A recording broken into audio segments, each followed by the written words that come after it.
Isang kapuso star, balik showbiz na. Ano-ano kaya ang kanyang paghahanda sa kanyang pagbabalik?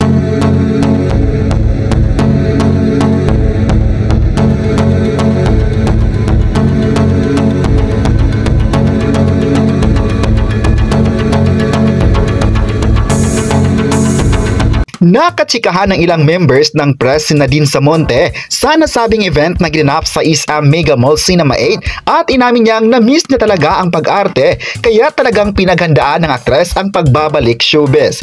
In fairness, ang ganda-ganda pa rin ni Nadine Samonte bukod pa sa ang laki na ang kanyang ipinayat, hindi nga halatang may 3 na siyang anak. Halos 10 kilo raw ang nawala sa kanya dahil sa pagbaboxing at pagdadiet. Pinaghandaan niya raw ito lalong-lalo na ang kanyang pagbabalik showbiz at grabe rin ang diet na ginawa niya. Sabi niya sa kanyang sarili, kapag nag-comeback niya, kailangang payat siya.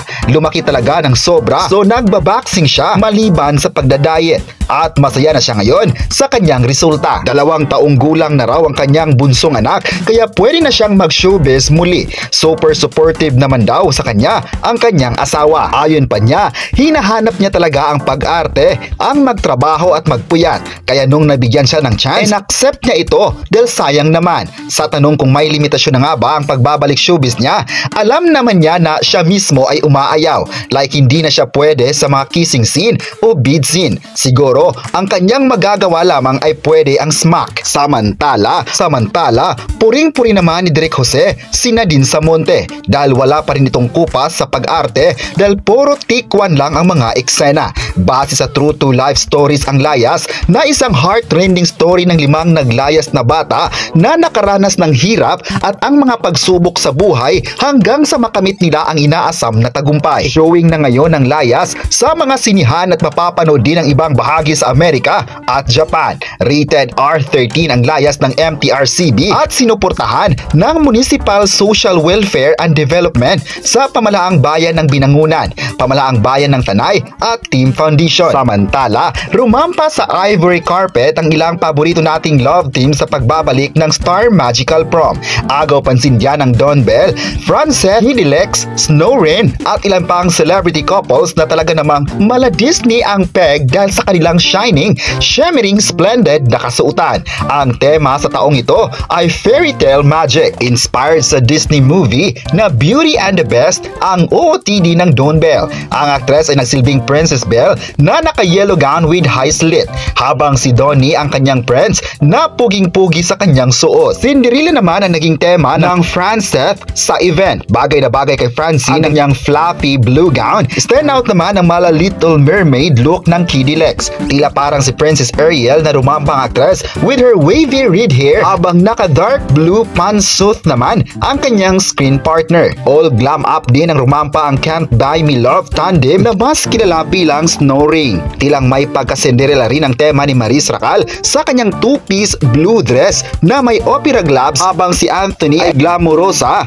na may crystals pang detalye na tila may shooting stars. Kumikinang din si Zyril Manabat sa kanyang 3-colored halter dress, habang kuwang-kuwa naman ni Zijan Haranilla ang pagka-majestic bilang isang prinsipe. Samantala, ilang araw matapos inihatid sa huling hantungan, ibinandira ng partner ni Andy Eigenman na si Filmar Alipayo ang tila huling habilin sa kanya ng namayapang movie icon na si Jacqueline Jose. Sa Instagram story, ipinakita ni Filmar sa madlang people ang screenshot ng huling mensahe sa kanya ng yumaong batikang aktres. Hindi inidetalye ng fiancé ni Andy kung kailan niya na-receive ang message ni Jacqueline, pero mababasa na ipinagkatiwala na niya ang kanyang anak at mga apo kay Filmar. Kasunod niyan ay isinare din ni Filmar ang dating post para sa kanya ni Jacqueline noong ipinagdiriwang ang Father's Day. Mabasa sa caption ng batikang aktres na tinawag niyang Chang, ang soon-to-be son-in-law sana niya. Noong March 2, nang inatake sa puso si Jacqueline Jose na naging sanhi ng kanyang biglaang pagkamatay sa edad na 60. Bago ang inurnment,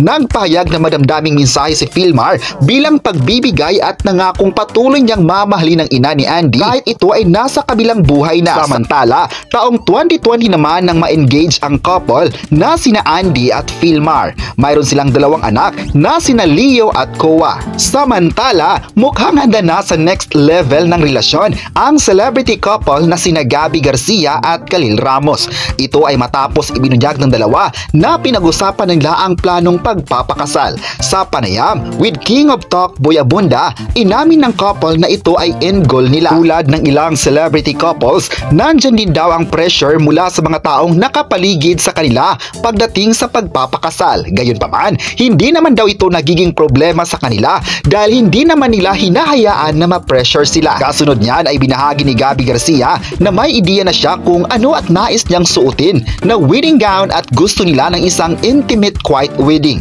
Nang tanungin naman ng dalawa kung sino ang hinahangaan nilang couple, ang sagot nila ay ang mag-asawang Ann Curtis at Erwan Yusap. 7 taon nang magkarelasyon sina Gabby at Khalil. Ang huling proyekto na pinagtambalan nila ay ang 2022 kapuso mystery serye na Love You Stranger. Samantala, laugh kung laugh ang netizen sa Instagram video na ibinandira ng aktres na si Jenica Garcia kasama ang komedyana na si Milay Cantiveros. Mapapanood ang kwilang video na biniro ni Milay Cantiveros si Jenica Garcia na nagkukunwaring nalilito dahil magkatirno ang damit ng aktres at ang mantel kung saan ito nakaupo. Nagulat naman si Jenica at sabay sabing, "Hoy, hindi ako yan." Tawang-tawa naman ang aktres kay Milay at kasunod niyan ay pinakita ni Jenica Garcia ang ilang throwback pictures kung saan katirno naman ang kanyang damit ang isang white and blue na florera o flower vase. Makikita sa comment section na kahit ang ina ni Jenica na si Jean Garcia ay napatawa sa kanyang video post. Narito naman ang naging komento ng ilang netizens na naaliw sa kwelang video. Nakakatuwa raw ang dalawa at buti pa ang vase namin ay sumikat. Samantala, sa ikalawang taon ng selebrasyon ng Barako Festival ngayong 2024 ay masabing ito na ang pinakamalaki dahil maraming highlights mula March 14 hanggang March 16. Ang All-Star for all seasons na si dating Congresswoman Vilma Santos Recto ang nanguna sa opening ng Barako Festival 2024 kasama ng anak na si Ryan Christian Santos Recto, pati ang lahat ng mga kongresista, mayors, vice mayors at councilors ng nasabing lalawigan. Ayon pa ni Ate V ay suportado nila ang Barako Festival 2024 at ipinagmalaki niya ito para sa kapwa Batanggenyo. Ginanap ang Royal State with 20 hectares, 12 festivals in one Batangas para sa accommodate ng mga sumusunod. Samantala, noong March 14, 2024, ang last taping din ni Senator Bong Revilla sa walang matigas na pulis sa matinik na misis. Hindi lang daw siya sure kung matatapos nila ngayong araw dahil mabibigat ang mga kukunan lalo na ang mga gagawin nilang action scenes. Kung hindi matatapos ngayong araw, baka madadagdagan sila ng isa pang taping din. Nasa FB Live ni Senator Bong Revilla ang co-stars na sina Beauty Gonzales, Celeste Cortize, Lian Valentin, Herlin Budol at Sanya Lopez. Ayon pa ni Senator Bong Revilla, ang gaan daw talagang katrabaho si Beauty Gonzales at nag-enjoy rin naman ang aktres. May season 3 pa kaya tayong aasahan sa walang matigas na pulis sa matinik na misis.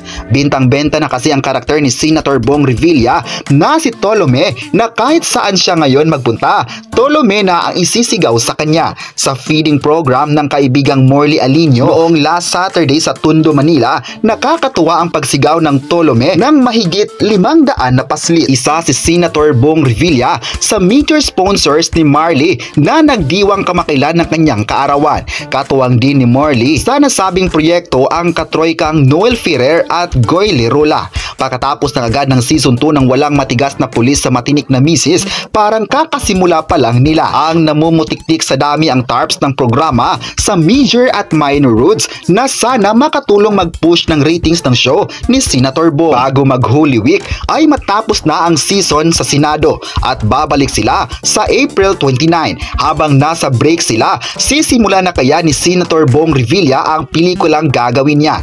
Ayaw pa niyang kumpirmahin kung uunahin muna niya ang sequel ng Alias Pugi. Wala pa silang napiling leading lady dito, baka makakasama pa rin nila si Jillian Ward. Basta gustong gusto raw niya ang script ng alias Pugi na isinumiti sa kanya. Samantala, dahil dito, maraming mga netizens ang nagtatanong kung bakit natatapusin na ang serye.